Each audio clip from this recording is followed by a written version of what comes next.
Hello everyone, it's Rosze here. Welcome back to my channel. If you're tuned in via YouTube, go ahead and like, comment, share, and subscribe.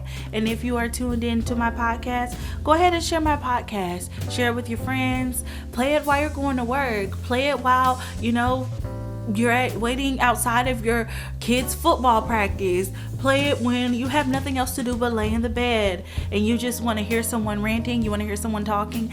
Play me. Give me a play. Give me a play. Give me a like. Give me a comment. Give me a share. Give me a subscribe. Do everything that is humanly possible to support me. Let me stop. But let's get right into it. So I want to come on here and talk about the ongoing discussion and argument whether white people should be able to wear braids or hairstyles that are deemed predominantly black. Now, this is an ongoing discussion, and this is something that is always going to be talked about because there's so many different sides, so many different opinions. But I'm going to break this down into 3 main points, and I'm just going to go ahead and get right into it. So this ain't the history channel, but in order to understand why braids are so important to the black culture, you have to understand the history. Now I'm gonna give you a quick summary of why braids are so important. So going all the way back to slave times, we used braids in our hair. We used to hide food like rice, and we also used to hide maps and messages in our hair. This was our only means of communication. This was our only means of possibly getting to free lands. So there's a lot of history behind black hair and braids. Now, the history behind it is so important. It begins and it shapes everything. So going from the history of black hair and braids, just talking about it from a slave perspective and then bringing it into modern times, from the time that we are born, for the time that we come out of our mother's womb, you always hear, what do you always hear? You don't hear about, I'm glad the baby was healthy. I'm glad the baby came safe. I'm glad the mother survived. You don't hear that when black baby girls are born. When black baby girls are born, the first thing you hear is, and she had a head full of hair. They talk about the first thing they talk about when we come out the womb is our hair. So you have to understand the black experience is shaped around our hair a lot. The history of hair in general when it comes to black women is so deep, and I think the problem is that for so long we had to learn how to maintain our hair. We had to learn how to live with our hair. We had to learn how to love our hair. And when we get to the point of other people wearing it, I don't think it's necessarily that we want to own a hairstyle.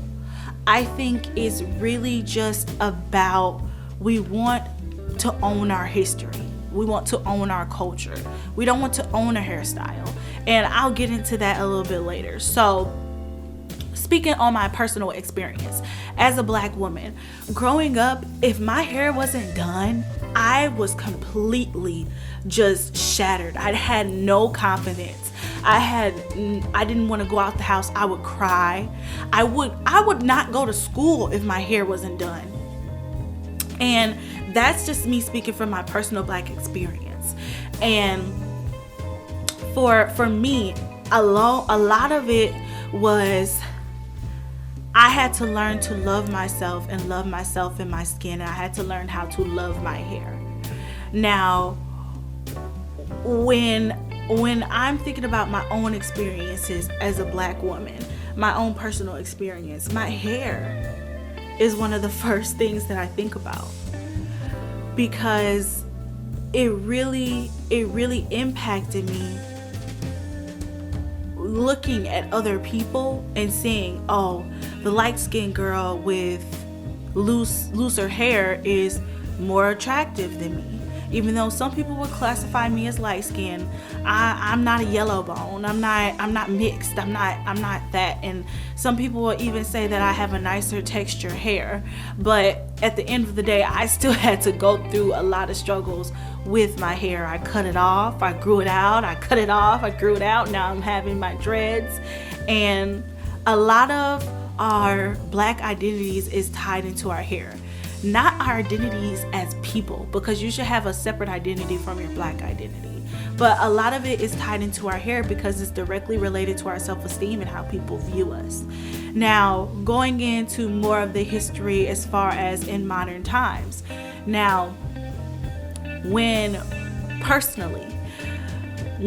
I go into an interview, I was taught that you put on a wig, you take your braids out, or you wear your natural curly hair, which is fine, or you straighten your hair. I was taught that you should not wear your braids in an interview.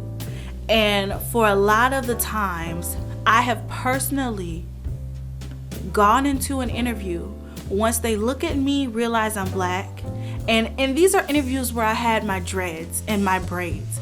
They look at me and they completely write me off. I've been qualified. I've had the qualifications, and I'm just completely written off. So I've experienced it. I have experienced it. And a lot of people, they aren't allowed into certain spaces because of their hair. Literally, I went to college in a hick town in Peoria, Illinois, which was really weird because it was in the middle of the hood as well. And that's another video for another day. That's another video for another day. That's another talk. That's another conversation for another day. But they literally had signs up saying dreads are not allowed in this establishment.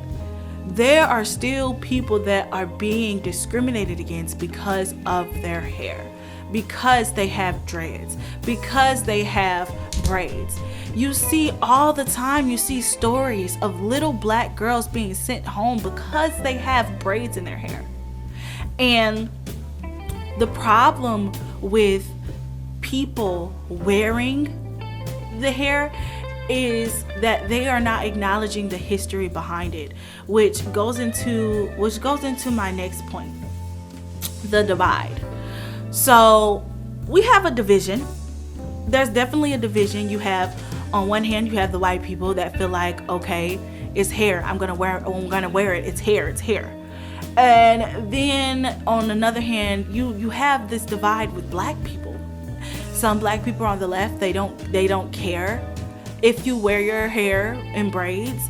They don't think we should own a hairstyle. And then you have some Black people that think you should not wear that hairstyle. That is disrespectful. Now, the people on the left and the people on the right, they're both valid. And I think we need to stop trying to speak for Black people as a whole and start speaking towards our own Black experience, because you cannot speak for a whole race. The people on the left, the people who do not care if you wear your hair in braids, those are most likely men. Those are most likely people that have had different experiences with their hair, who are the percentage that have that textured hair that is deemed appropriate, that has never had to have struggles with their hair. Those people, they have their own opinions, and I get it. I personally feel like if you're a man and you feel like, well, black women shouldn't be able to own a hairstyle, then you're an idiot. Stay in a man's place and stay out of a woman's conversation. This is not your conversation. If you're a man, don't speak on a woman's hair, because you can never understand our experience as women and as Black women. So let's just not even get into that. But on the left, if you don't care if somebody wears braids as a white person, that's fine. But that is not your pass to give. You cannot use your personal opinion to give a whole race a pass to do something. That's not fair. That's not fair to the other side, who is saying, no, I don't believe that's right. Just because you don't mind something doesn't mean the next person is gonna mind. That's like giving out the N-word pass to every white person. That's fine. They can say that around you, but when they get around certain people, they're gonna walk out with a black eye. They're gonna walk out with a broke leg. They're gonna walk out with some limbs missing if you say that in front of the wrong person. So everyone is different. Everyone has different opinions, and we should respect each other's opinions. But you cannot give out a pass. You cannot personally, as a black person, as a black person, I hate it when people say that. And that's a whole nother video for a whole nother day. But as a black person, I don't mind when people do that. No one cares. No one gives a fuck. No one gives a shit about how you feel as a black person. Okay, that's fine. You can feel that way, but you cannot speak for an entire race because you're black. That's just how I feel about it. Just like I've been talking about my own black experience. My own black experience isn't going to be the next person's black experience. Doesn't mean that my opinion doesn't matter. It doesn't mean that my story doesn't matter. But I'm not going to negate someone else's story and someone else's opinion and deem mine to be overridden, deem theirs to be overridden by mine. That doesn't make any sense. Now, for the people that are on the side where they're like, oh, well, you shouldn't wear braids at all, I get it too. And then just tying it back into my first point, the history. It's the history. Getting into the white people that feel like, well, it's just a hairstyle, you don't own it. If you are walking around wearing black people hairstyles and you cannot acknowledge the history behind it, you cannot acknowledge the culture behind it, you do not deserve to wear the hairstyle. Let me just say that. I personally do not have a problem with white people wearing braids. Do I think they look a mess? Yes. Do I think they're going to rip their hair out? Yes. Do I think they look crazy? Yes. But that's my personal opinion. It's not based off of white people shouldn't be wearing braids. It's just because y'all look a hot fucking mess when you do. But my thing is that as a white person, if you cannot acknowledge the history behind braids around black hairstyles, if you are walking around making statements like a race can't own a hairstyle, I'm gonna wear what I want, you are the problem. You are the problem because you are uneducated and you are ignorant. You are uneducated and you are ignorant. We are not trying to own a hairstyle. We are trying to own our history. Let me say that again. We do not want to own a hairstyle. We want to own our history. We do not want to be erased. We don't want our history to be erased for a trend, for a shock value, for clout. We want to own our history. We don't want to own a hairstyle. It's not about the hairstyle itself. It's about the history behind the hairstyle. If you're a white person that walks around and says, yes, I acknowledge and I understand that black people have gone through so much so that this hairstyle can be praised, and I love black hair, I love black hairstyles, I love black culture, and I resonate and I understand, and I not understand, but I can try to understand the history behind these braids, then that's different. That's different from saying, well, I like this hairstyle and you can't own a hairstyle. And that's different from going online with braids just so someone can drag you, just so you can go viral, just so you can create shock value. You're a disgusting, terrible person and you don't deserve to wear our hairstyles. Now, everyone always wants to make the point of, well, Vikings used to wear their hair braids. You can't own braids. Or people like to say, well, how can you say that we're culturally appropriating black women because we're wearing braids when black women literally take hair from other cultures and they wear it. Okay, bitch, but guess what? When I'm walking around with my 24-inch Malaysian, you know what I say? This is my 24-inch Malaysian. I don't pretend like it's not Malaysian. When I say this is my 24-inch Brazilian, I don't pretend like it's not Brazilian. I don't take credit for the hair that's on my head. I tell you exactly what it is. This is a 24-inch Brazilian. This is a 24-inch Malaysian. This is a 20 motherfucking 4-inch. We tell you exactly what it is. Because we're not walking around appropriating anything. Because this is an even exchange. Let's just talk about that. White women wearing black hairstyles is not an even exchange for black women. What do we get out of white women wearing our hairstyles? What does a Malaysian woman get out of selling their hair for hundreds of thousands of dollars? Exactly. That is an exchange. That is an exchange. And it's an acknowledgement, because not only are we exchanging, we are acknowledging the fact that we have gotten this hair from this culture. We have gotten this hair from this race, this ethnicity. It's in the name, honey. But when you're walking around trying to say, oh, I have the new, what the fuck?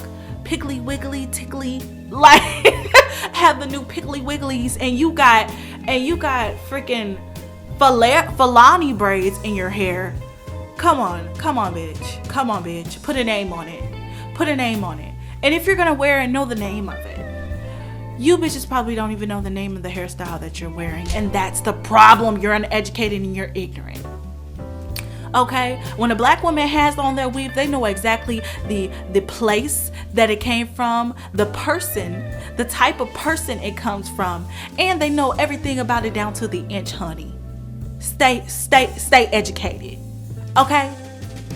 And when we're talking about Vikings wearing braids, you know Viking braids are not the same as black braids. Come on. Come on. Stop trying to play these games with me, because I'm not the motherfucking one. I'm not the motherfucking one. Don't play these games with me, shawty.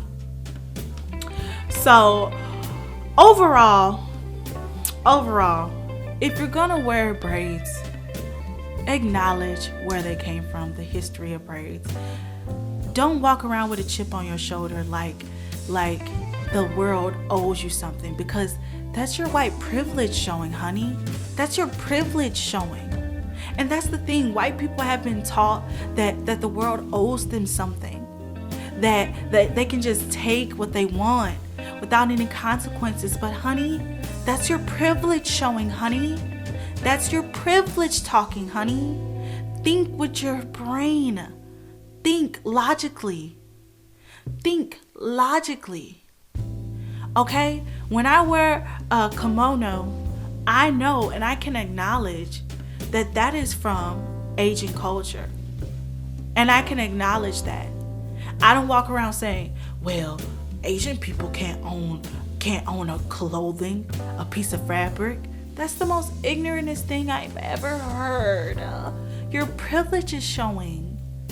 You might want to cover up. Your privilege is showing. And it's not cute, honey. Acknowledge the history that is behind these hairstyles. And as black people, understand that we're not always going to agree, but we need to respect each other's differing opinions and not try to negate and neglect the other person's. And overall, y'all look a mess anyway. Wear the braids if you want to, but I'ma laugh the fuck in your face. I'm going to laugh in your fucking face because you look a hot goddamn mess. Your hair gonna fall out. Your edges gonna fall out. You're gonna walk around looking like JoJo Siwa without a hairline, bitch, because your hair wasn't made for these styles. So wear it if you want to, but wear it at your own risk, honey. But yes, thank you so much for tuning in. Remember to like, comment, share, and subscribe. And share my podcast as well. Love you. I'm out.